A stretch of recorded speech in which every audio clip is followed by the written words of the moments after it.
नमस्कार, बहुत बहुत स्वागत है आपका CTV हेल्प डेस्क में। मैं हूं आपके साथ अर्शी शेख। भागदौड़ भरी जिंदगी और बिगड़ा हुआ रूटीन लगभग हर बीमारी को बढ़ावा देते हैं। खासकर यदि हम बात करें महिलाओं की, तो महिलाएं अपनी समस्याओं पर ध्यान नहीं देती, जो धीरे धीरे चिंता का विषय बनती जा रही हैं। आज हम बात करने वाले हैं PCOD के बारे में। आज हम डॉक्टर अनन्या दीक्षित से उसके बारे में चर्चा करेंगे कि उसके क्या लक्षण हैं, क्या उपाय है और क्या उपचार है। डॉक्टर अनन्या, आपका बहुत बहुत स्वागत है CTV हेल्प डेस्क में। डॉक्टर, अभी ऐसा देखा जा रहा है कि PCOD की समस्या जो है बहुत कॉमन हो गई है। ये कॉमन है लेकिन चिंता का विषय है। काफ़ी छोटी उम्र की लड़कियों को भी ये देखी जा रही है। तो एक तो कन्फ्यूजन ये है कि ये PCOD है या PCOS है, तो इसके बारे में कुछ विस्तार पूर्वक हमारे दर्शकों को बताइए। PCO यानी पॉलीसिस्टिक ओवरीज, PCOD उसका ओल्ड टर्म था, अब उसे PCOS कहते हैं। पॉलीसिस्टिक ओवेरियन सिंड्रोम, D का मतलब था डिसीज़, अब वो यूज़ नहीं किया जाता है टर्म। दूसरी बात, जैसा हमने कहा कि बचपन से छोटे बच्चों से देखना शुरू हो गया है। सो इसका एज ग्रुप होता है प्यूबर्टी से शुरू होना, और वो कभी भी शो अप कर सकता है रिप्रोडक्टिव एज में, जब तक है महिला। रिप्रोडक्टिव एज यानी कि जब महिला 15 से 45 इयर्स तक रहती है। लेकिन 45 इयर्स तक नहीं शो करता है, उसके पहले हमें समझ में आ जाता है। आपने जैसे कहा, बहुत सही बात बोली कि भागदौड़ बड़ी ज़िंदगी में हम महिलाएं अपनी हेल्थ पे ध्यान नहीं दे पाती। इसका रीज़न एक तो ये है कि वो अपने आप हुआ है, जेनेटिकली कुछ हो गया है चेंजेस, जिसके कारण ओवरीज की चेंजेस होने शुरू हो गए हैं। दूसरा इसका बड़ा कॉज ये भी है कि ओबेसिटी होना, लैक ऑफ एक्सरसाइज रहना, डाइट गलत रहना, उसके कारण होता है। इसलिए ये आजकल की ज़िंदगी में हमें ज़्यादा दिखता है, क्योंकि पहले हम एक्सरसाइज करना, मॉर्निंग में उठ के वॉक करने जाना, राइट खाना खाना, ये सब ज़्यादा बेहतर करते थे। अभी हम जंक फूड की तरफ जाना, एक्सरसाइज की तरफ कम ध्यान देना, हम सिर्फ काम करते हैं, हम सिर्फ पढ़ाई करते हैं, या फिर महिलाएं घर का काम करती हैं, अलग से टाइम नहीं निकालती। आज हम देख रहे हैं कि हर 5 में से 1 महिला को जो है PCOD या PCOS की शिकायत है। तो ये बता दीजिए हमारे दर्शकों को डॉक्टर, के इसके क्या बॉडी में ऐसे चेंजेस होते हैं जिससे हम पहचाने कि अब हमें डॉक्टर के पास जाने की ज़रूरत है। पेशेंट को पीरियड्स रेगुलरली नहीं आएंगे, या फिर आ भी रहे हैं तो उसका ओव्यूलेशन नहीं हो रहा है। ओव्यूलेशन यानी कि अंडा छूटना। कम विमेन में ऐसा होता है कि पीरियड्स आने के बावजूद ओव्यूलेशन नहीं हो रहा है, लेकिन हाँ, ये एक और चीज़ है। ओव्यूलेशन नहीं हो रहा, ये कैसे पता चलेगा? बच्चा होने में प्रॉब्लम होना, तब पता चलता है कि अंडा नहीं फूट रहा है। अदरवाइज़ अगर आपके पीरियड्स नहीं आ रहे हैं तो ये सबसे बड़ा साइन है आपका अंडा नहीं छूट रहा है इसका। तीसरा होता है, आपको ऐसा लग रहा है कि आपका वेट गेन ज़्यादा हो रहा है। मोस्टली एरियाज़ जो कवर होते हैं वो सेंट्रल एरियाज़ होते हैं बॉडी के। सेंट्रल यानी कि पेट का पार्ट, कमर का पार्ट, हिप्स का पार्ट, ये वाला पार्ट हमारे कंधे का, ये एरिया सेंट्रल टाइप की ओबेसिटी होती है इसमें। फिर होता है बॉडी हेयर का बढ़ना, ग्रोथ होना। तो नॉर्मली प्यूबर्टी में, जैसे मैंने आपको बताया था कि जब चेंजेस होना शुरू होते हैं हमारे बॉडी में, तो प्यूबर्टी के दौरान हमारे जो रोए जैसे बाल होते हैं वो थोड़े से ज़्यादा प्रोमिनेंट लगने लगते हैं। PCO में क्या होता है, वो बाल या तो और ज़्यादा थिक लगने लगेंगे, या तो जहाँ पे जिनके हाथ में मिनिमल ग्रोथ थी, PCO में वो ग्रोथ बहुत ज़्यादा बढ़ जाएगी। उसके अलावा मेल पैटर्न ऑफ हेयर आने शुरू होंगे, जैसे कि मोटे मोटे बाल यहाँ पे आने शुरू होना, यहाँ मुच्छी जैसे आना, यहाँ आने शुरू हो जाना, हाथों में भी जो बाल हैं उनका भी मोटे हो जाना। मेल पैटर्न हेयर लॉस यानी कि बालों का जो टूटना होता है वो ज़्यादा हो जाना। जैसे लड़कों का हेयर लॉस होता है, ये वाला लाइनिंग का बढ़ना और बीच वाला हेयर लॉस होना। लेकिन इसके पहले हम जानें कि क्या क्या साइंस एंड सिम्टम्स आपकी बॉडी में आते हैं। मैं आपको बताती हूँ कि ये होता क्यों है, क्योंकि ये 80% महिलाओं में आपको मिल जाएगा आसपास, लेकिन किसी को पता ही नहीं है कि उनकी बॉडी में एक्चुअली किस तरीके से ये हो रहा है। मोस्ट कॉमनली क्वेश्चन हमें ये भी पूछा जाता है कि इससे कैंसर होगा क्या, इससे बच्चा होने में प्रॉब्लम होगी क्या, ये क्यों होता है। तो इसका शुरुआत जैसे हमने अपने फर्स्ट चैप्टर में इनफर्टिलिटी के पढ़ा था कि यहाँ से हार्मोन्स का रिलीज़ होता है और वो कैसे ओवरी में एक्ट करते हैं और फिर कैसे बाद में जाके मेंस्ट्रुएशन होता है। यहाँ से हार्मोन रिलीज़ होगा GnRH, वो एंटीरियर पिट्यूटरी को बोलता है कि FSH-LH छोड़ो, वो जाके हमारे ओवरी में एक्ट करते हैं। वहाँ पे बहुत सारे अंडे होते हैं, उसमें से कोई एक अंडा होता है जो बड़ा होना शुरू होता है, वो छूटता है, वो हार्मोन्स छोड़ता है जिसके कारण ओवरी में यूट्रस में जाके उसकी लाइनिंग थिक होती है और फिर मेंस्ट्रुएशन होता है। सो PCO में क्या होता है, वो एक अंडा बड़ा हो, वो वाला जो स्टेज होती है ना, वो थोड़ी गड़बड़ हो जाती है।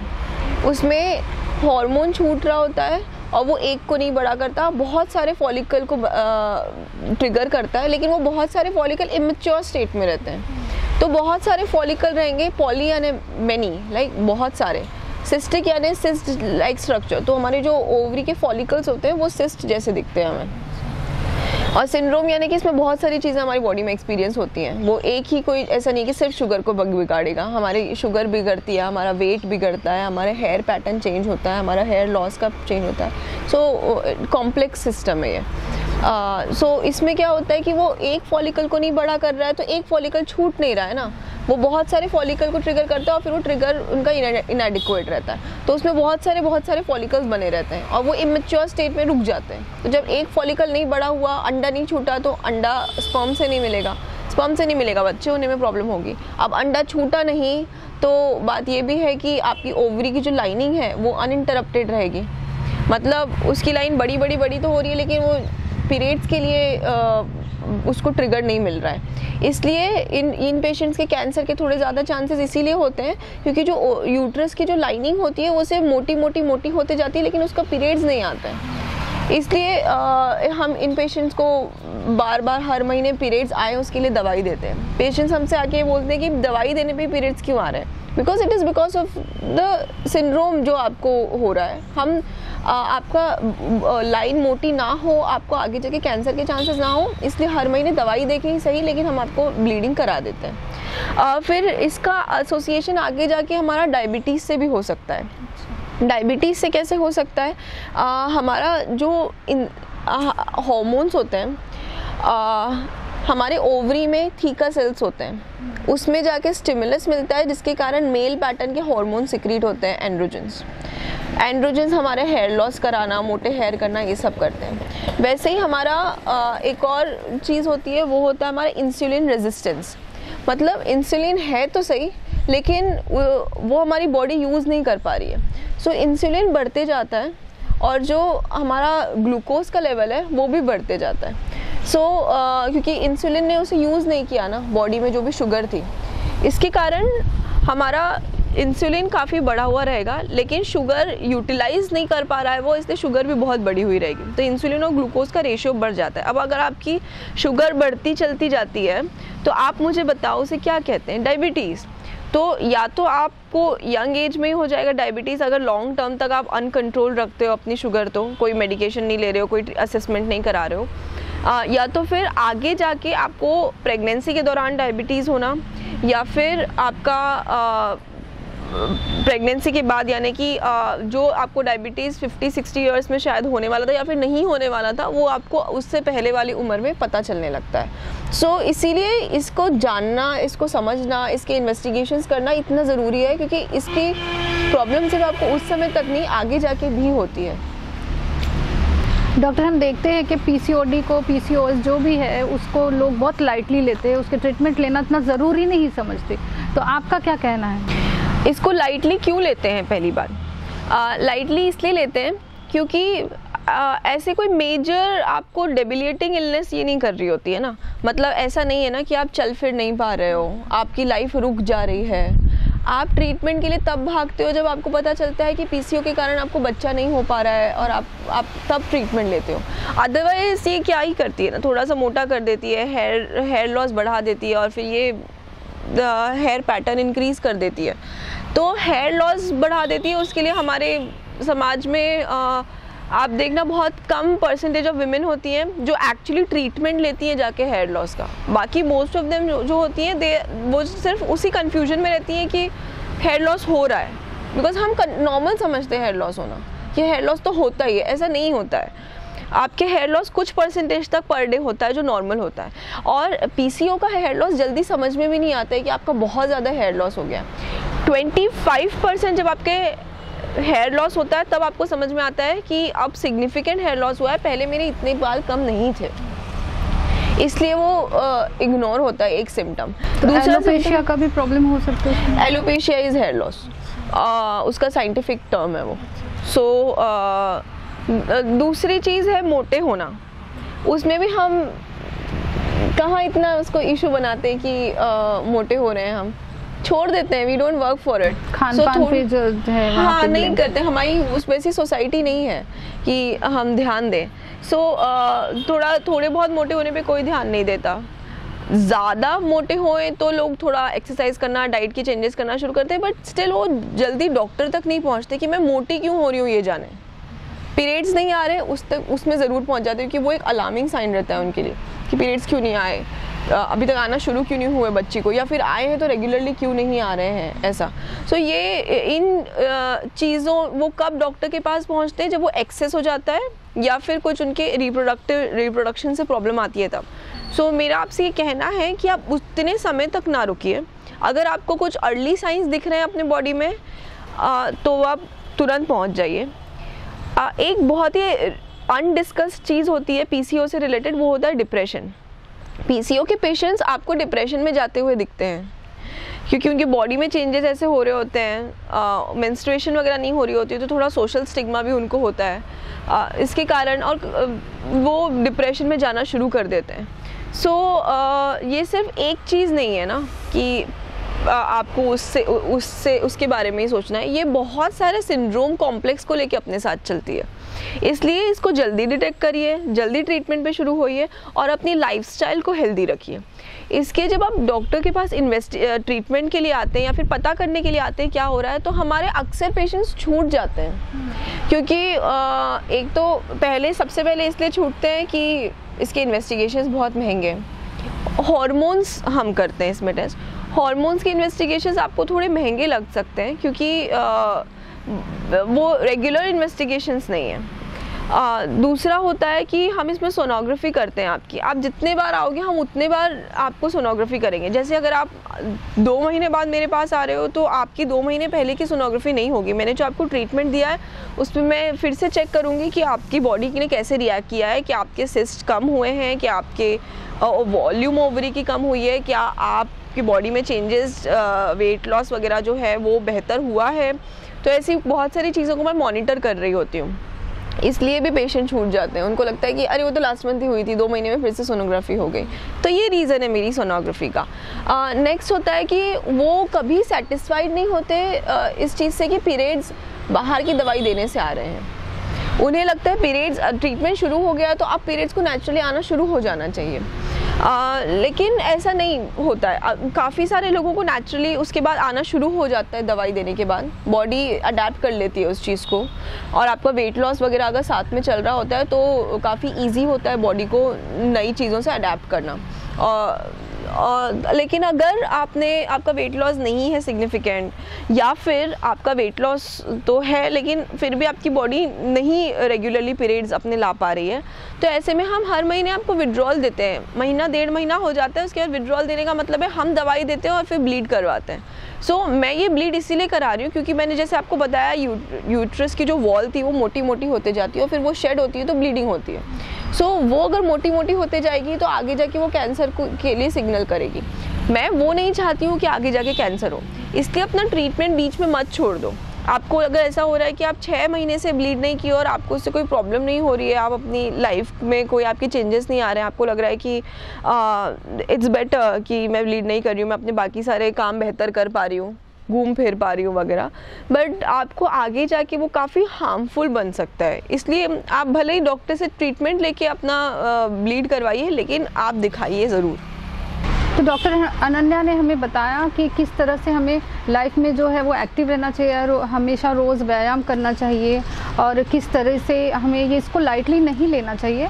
अगर आपके बॉडी में कुछ भी थोड़ी सी भी समस्या है तो आप तुरंत डॉक्टर के पास जाइए। किसी भी यूट्यूब चैनल पर, किसी भी वेबसाइट पर देखकर अपना डॉक्टर खुद मत बनिए।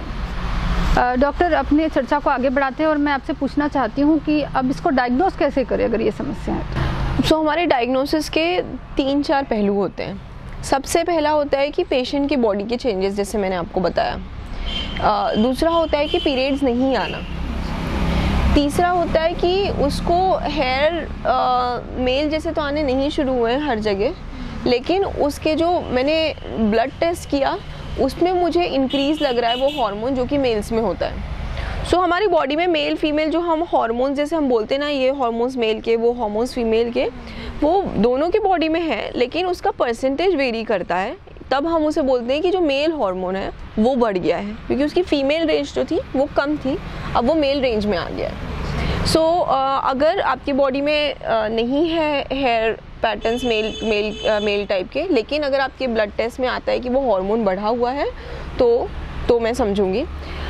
सबसे इम्पॉर्टेंट है कि आपके क्लिनिकल के अलावा अगर तो वो होता है हमारे सोनोग्राफी में हमें अपीयरेंस दिख गया है, pearl string appearance, peripherally arranged follicles, मतलब कि ऐसा जैसे मोतियों की माला होती है वैसा ओवरी में से अरेंजमेंट होता है पूरा फॉलिकल्स का। किस चीज़ का होता है वो सिस्ट होते हैं। सिस्ट यानी कि वो जो हमारा हर महीने जो फॉलिकल तैयार होता है वो फॉलिकल एक बड़ा होता है, बाकी सब डॉर्मेंट हो जाते हैं, वो नेक्स्ट महीने एक एक करके सब बड़े होते हैं। यहाँ पे एक बड़ा ही नहीं होता है, इमेच्योर रह जाते हैं तो छोटी स्टेज में रहते हैं, तो छोटी स्टेज में रहते हैं तो कहीं तो अक्यूमुलेट होना शुरू होंगे ना, तो वो कोने में जाके ऐसे अपना अरेंजमेंट बनाते हैं, इसलिए वो ऐसा दिखता है जैसे कि मोतियों की एक माला बनी हुई है, तो उसे पर्ल स्ट्रिंग अपीयरेंस कहते हैं। और इसीलिए उसे पॉलीसिस्टिक ओवरीज कहते हैं, क्योंकि ओवरीज में बहुत सारे सिस्ट का अरेंजमेंट हो गया। और सिंड्रोम, क्योंकि मैंने जैसे बताया कि इतनी सारी चीज़ें उसमें दिखती हैं क्लिनिकल फीचर्स, इसलिए इसमें हार्मोन्स जो आपने बोला डायग्नोसिस में, हमें हार्मोन्स क्या क्या होते हैं, DHEA डाईहाइड्रो एपीएंड्रोस्टेनिडियोन, सेकेंड होता है एंड्रोजन, थर्ड होता है हमारा LH और FSH luteinizing hormone and follicular stimulating hormone, इनका रेशियो। उसके बाद होता है हमारा ब्लड शुगर लेवल। काफ़ी पेशेंट्स बोलते हैं मैं तो डायबिटिक नहीं हूँ, ब्लड शुगर क्यों कराया? आपने नहीं तब तक डायग्नोस किया था इसलिए आपको पता था आप या फिर आपने पहले कभी टेस्ट कराया था इसलिए आपको पता था आप डायबिटिक नहीं है। लेकिन इसमें हार्मोन्स के कारण, जैसा मैंने बताया, इंसुलिन और ग्लूकोज का जो रेशियो होता है काफ़ी बढ़ा हुआ रहता है, तो इंसुलिन का और ब्लड शुगर का मैं टेस्ट कराती हूँ इसमें, और मैं उसे मॉनिटरिंग पे भी रखती हूँ। और इसके अलावा अगर कुछ है तो वो है लिपिड प्रोफाइल, हमारे बॉडी का कोलेस्ट्रॉल कैसा चल रहा है, हमारे बॉडी में फास्टिंग कोलेस्ट्रॉल, ट्राइग्लिसराइड्स, ये सब जो होते हैं लिपिड प्रोफाइल में वो सारे आते हैं, वो मैं कराती हूँ। ये इतने में कराती हूँ। तो हमें डॉक्टर के ज़रिए भी मालूम पड़ा कि किस तरीके से बॉडी में चेंजेस होते हैं, क्या क्या टेस्ट होते हैं, ये सब के बारे में हमने चर्चा की। डॉक्टर, और एक जानना चाहूँगी आपसे कि आखिर अगर कोई हमारे ओवरी में एक, जैसे आपने बताया कि बहुत सारे सिस्ट होते हैं, तो अगर एक सिस्ट भी है तो क्या वो PCOD कहलाएगा? नहीं ना, अगर एक सिस्ट है तो मैं उसे कैसे टाइप का सिस्ट है उस हिसाब से बोलूँगी, पर हमारा सब कुछ सोनोग्राफी पे नहीं डिपेंड करता है। अगर बॉडी दिखा कुछ और रही है, हमारे ब्लड टेस्ट कुछ और दिखा रहे हैं, लेकिन सोनोग्राफी में सिर्फ एक ही सिस्ट है, तो भी मैं उसको PCO बोल सकती हूँ, क्योंकि उसके बाकी सारे फीचर्स जो क्लिनिकल होता है वो सबसे ऊपर होता है। अगर क्लिनिकल फीचर्स PCO की तरफ जा रहे हैं तो वो PCO रहेगा। और एक आपसे जानना चाहूँगी एक बात कि ये क्या जानलेवा बीमारी के में आती है या फिर लाइफ लॉन्ग रहती है हमेशा? लाइफ लॉन्ग हाँ ये रहती है, क्योंकि इसे रेगुलरली आपको अपना वेट चेक रखना पड़ता है, अंडर चेक रखना होता है वेट, अपनी डाइट वगैरह। सो अगर आज आपकी पीरियड्स नॉर्मल आना हर महीने शुरू हो गए हैं तो भी आपको मॉनिटरिंग पे रखना होगा अपने आप को, और हमेशा अपनी लाइफ में एक्सरसाइज तो इंक्लूडेड रखनी ही है। हाँ, उसके बारे में बता दीजिए, लाइफस्टाइल किस तरीके की हो? जैसा मैंने कहा कि इंसुलिन का रेजिस्टेंस होता है, शुगर बढ़ता है, तो एक तो एनीवेज हमारी लाइफ में एक्सरसाइज तो एवरीडे होनी ही चाहिए, भले ही आप मोटे हो, पतले हो, आपको कोई बीमारी है, नहीं बीमारी है, अर्ली मॉर्निंग में उठ के भागना चाहिए ही। भाग नहीं सकते हैं आप, वॉक पे जाइए, वॉक नहीं कर सकते आप, उठ के योगा करिए, व्यायाम करिए, जो भी आपको प्रेफर होता है, लेकिन आप एक्सरसाइज करिए। PCO में एडिशनल ऐड होता है एक्सरसाइज में, वो ये होता है कि आप खाना खाने के बाद हाफ एन आवर वॉक करिए। उसका काम ऐसा होता है कि जब आप वॉक करते हो तो खाने के बाद आपका इंसुलिन सिक्रीट होता है, तो जब वॉक करते हो आप, तो उस इंसुलिन को सिक्रीशन को आप सेंसिटिव और करते हो, तो वो इंसुलिन यूज़ में आए, ठीक। और एनीवेज एक्सरसाइज करने से आपका थोड़ा सा फैट बर्न होता है, तो आपका इंसुलिन की सेंसिटिविटी और बढ़ती है, तो वो इंसुलिन यूज़ में आता है, आपकी ब्लड शुगर कंट्रोल में आती है इस तरीके से। इसलिए खाने के बाद मॉर्निंग इवनिंग जब भी आप अपना लंच डिनर करते हैं, उसके बाद आप वॉक करके आइए। एक्सरसाइज मैंने बताई। डाइट का कैसे करना है, डाइट का ये होता है कि लो carbohydrate, good fat, high protein diet. Junk पूरी तरीके से अवॉइड करिए, वो सिर्फ टेस्ट के लिए होते हैं, तो आप टेस्ट अपने पौष्टिक आहार के थ्रू भी बढ़ा सकते हैं अपना। जो भी गुड फैट मतलब होता है कि हमारे फूड कंटेंट्स में गुड फैट, बैड फैट ऐसा टाइप का होता है। सो जो उसमें गुड फैट होता है that is good for you, like the name. Carbohydrate में लो कार्बोहाइड्रेट, यानी कि आप आलू, चावल, ये सब चीज़ें कम खाइए, खाइए लेकिन कम खाइए। आप जब अपना वेट रिडक्शन के लिए जाते हैं, सो ब्लाइंडली अकेले मत करिए ये सब कुछ, क्योंकि आपके हिसाब से शायद होगा कि मैं खाना नहीं खाऊं एक दिन तो मेरा वेट रिड्यूस तो होएगा ही, ये चर्बी जो है वो तो कहीं तो यूटिलाइज होगी, कहीं तो घटना शुरू होगी। लेकिन इस तरीके से नहीं होता है, क्योंकि जब आप लंबे समय तक स्टार्विंग यानी कि उपास करते हो, तो आपकी बॉडी ना एक स्ट्रेस में जाना शुरू होती है, कीटोसिस नाम की एक कंडीशन होती है, उसमें जाना शुरू हो जाती है, और उससे आप फेंट हो सकते हो, आपको भर्ती करना पड़ सकता है, आप कमज़ोर उस समय और आगे जाके लंबे समय तक भी रह सकते हो। अगर आप ऐसे उपवास रहते रहोगे, आपके ब्रेन में इफ़ेक्ट पड़ सकता है और आपको आगे जाके आईसीयू केयर लग सकती है कीटोसिस के कारण। इसलिए जब आप डाइट मैनेज करना है, एक्सरसाइज करना है, तो हमारे पास हर शहर में न्यूट्रिशनिस्ट अवेलेबल होता है। न्यूट्रिशनिस्ट की हेल्प लीजिए, वो आपको एक पूरा डाइट चार्ट बना के देंगे कि कौन सी डाइट है जो आपके बॉडी टाइप के लिए पीसीओ के साथ सूटेबल है, और आप वो फॉलो करिए। और उस न्यूट्रिशनिस्ट के साथ हमेशा कांटेक्ट में रहिए कि एक हफ्ते में मैंने ये डाइट फॉलो की, मैंने ये एक्सरसाइज की, दीज आर माई मेडिकेशंस, और मेरा इतना वेट लॉस हुआ, इतने ग्राम्स, इतने किलोग्राम, जैसा भी हो रहा हो। तो उससे आप ना स्ट्रेस में नहीं जाओगे, ना मेंटली और ना ही आपकी बॉडी स्ट्रेस में जाएगी। और आप एक प्लान्ड वे में जब आगे बढ़ते हो, तो आपका सक्सेस मिलने के चांसेस बेहतर होते हैं। वरना अगर आप खुद से ही कर रहे हो, अनमॉनिटर्ड हो, आपके पास कोई प्लान नहीं है, तो अनप्लान्ड चीज़ में आपको ही नहीं बताना वेयर आर यू गोइंग। दूसरा, जब आप एक्सरसाइज भी करते हैं, तो आपकी एक्सरसाइज भी आप मॉनिटर्ड रखिए। हमारे पास जिम ट्रेनर्स हैं, हमारे पास फिज़िकल ट्रेनिंग एक्सपर्ट्स होते हैं, उनकी हेल्प लीजिए। वो आपको बताएंगे कि कैसे अपनी एक्सरसाइज को मिनट्स के हिसाब से मॉनिटर करना है। आपकी हेल्थ कंडीशंस के हिसाब से वो आपको बताएंगे कि कैसी टाइप ऑफ एक्सरसाइज आपको बेहतर है। आपकी अगर कोई और आपको इसके अलावा डिसीज़ है, एज़मा या फिर और कोई भी डिसीज़, या नहीं भी है डिसीज़, अभी तक डायग्नोज नहीं है, वो आपकी बॉडी टाइप के हिसाब से भी आपको बताएंगे कि आपको कौन सी एक्सरसाइज आपके लिए ठीक होती है। अगर आपके शहर में कोई gym trainer, physical training expert नहीं है, न्यूट्रिशनिस्ट नहीं है, तो ऑनलाइन भी हर जगह से असेस कर सकते हो, इन सारे लोगों तक पहुंच सकते हो और अपना चार्ट बना सकते हो।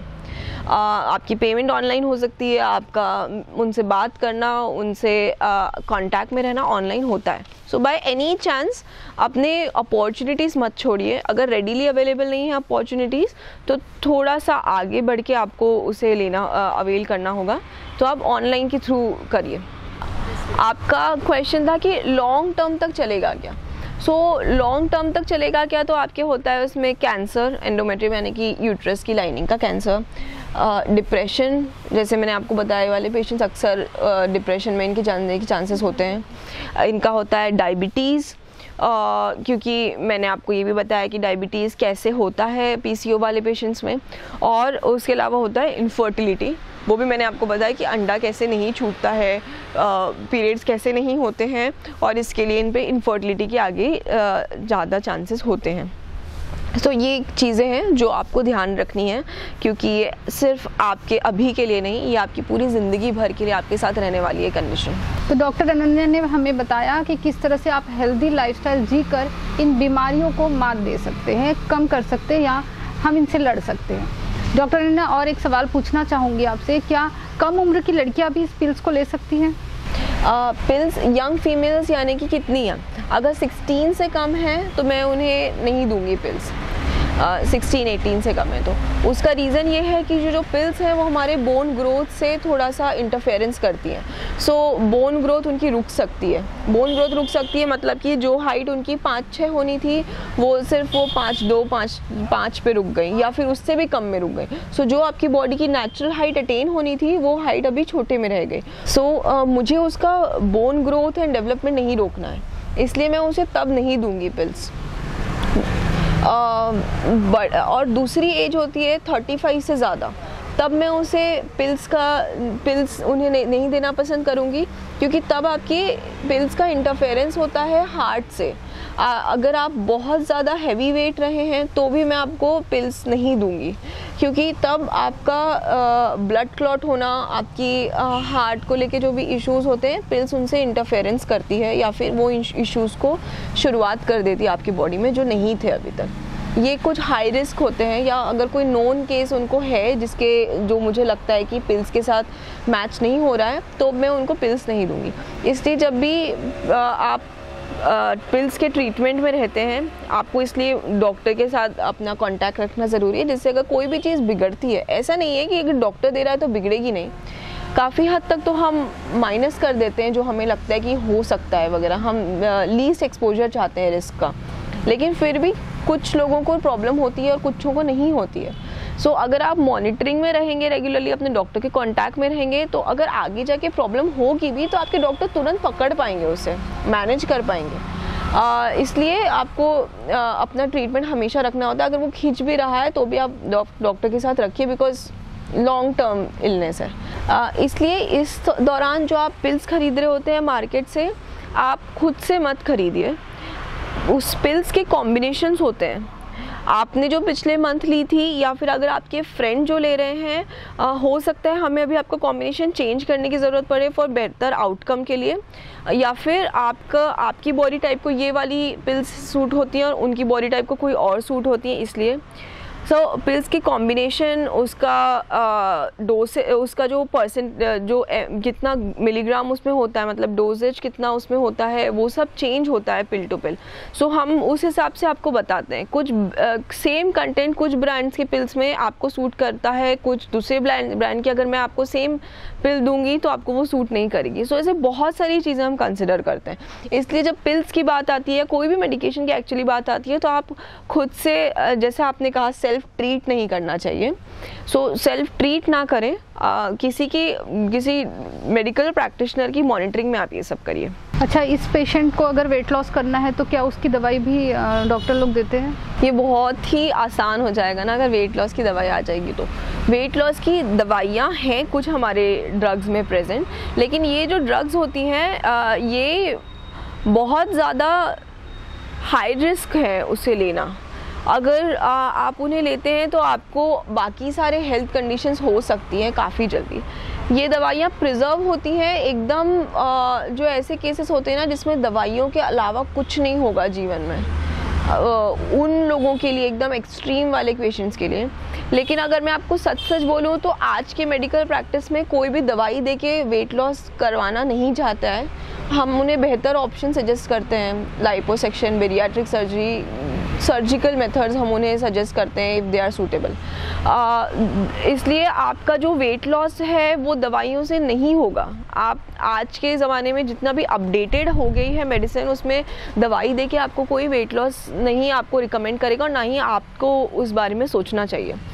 आप अपने लाइफस्टाइल मॉडिफिकेशन से आगे बढ़िए, और आपको कुछ लाइफस्टाइल मॉडिफिकेशन के साथ आपको कुछ एडेड वो देंगे ब्लड शुगर वगैरह के लिए, जिसके कारण आपका वेट इंक्रीज नहीं होगा, लेकिन लॉस मतलब वेट घटाने के लिए मैं कुछ आपको दूं ऐसा नहीं है। इसी के साथ उम्मीद है आपको बहुत कुछ जानने को मिला होगा पीसीओडी के बारे में। डॉक्टर अनन्या ने हमें बहुत अच्छी, बहुत महत्वपूर्ण जानकारी दी। अगर इसके संबंधित आपके कोई भी सवाल हो तो हमें इस नंबर पर आप संपर्क कर सकते हैं, मैसेज द्वारा पूछ सकते हैं। दर्शकों, इसी तरह हमें सहयोग करते रहिए। हमें बहुत अच्छे मैसेज आ रहे हैं कि आपको काफ़ी हेल्प मिल रही है इस हेल्प डेस्क प्रोग्राम आराम से, और हमारे जितने भी जो भी सुझाव हमारे डॉक्टर आपको दे रहे हैं वो आपके लिए काफ़ी मददगार साबित हो रहे हैं, उसके लिए बहुत बहुत धन्यवाद।